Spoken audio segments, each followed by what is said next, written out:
Kennedy reached the first dangerous part reported as keyhole formation. After bending in an awkward position, the man managed to pass the keyhole compression, thinking he had accomplished something that most couldn't.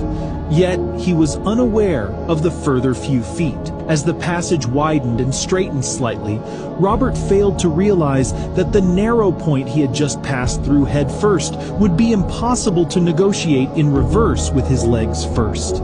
Advancing a few feet, Robert suddenly found himself confronted with a narrowing passage. If only he had known that the passage ahead would narrow into an hourglass shape with a 30-degree downward angle.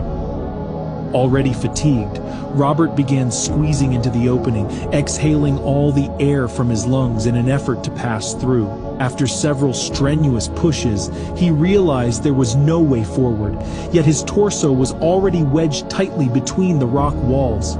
To worsen matters, the bend had ensnared him, almost like a straitjacket, just below his ribcage. Despite his efforts to push back, gravity seemed to conspire against him, pulling his body in the opposite direction. Kennedy began to panic, calling out for Richard's help.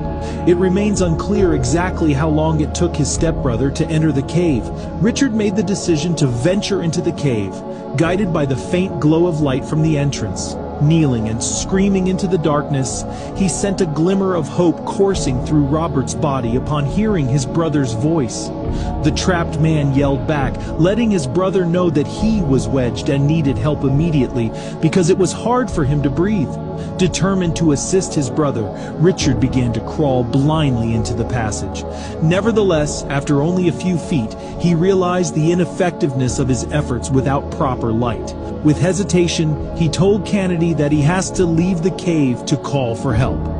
After about an hour, a large team of 10 rescuers converged at the cave entrance. Several factors complicated their rescue efforts, chief among them the daunting distance of approximately 150 feet between Robert and the main passage, prompting the use of a ventilation system to circulate warmed air throughout the passageways.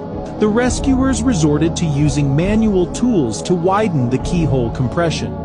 Despite their best efforts, the emergency personnel understood that time was of the essence, and the thin line between life and death grew increasingly tenuous with each passing minute.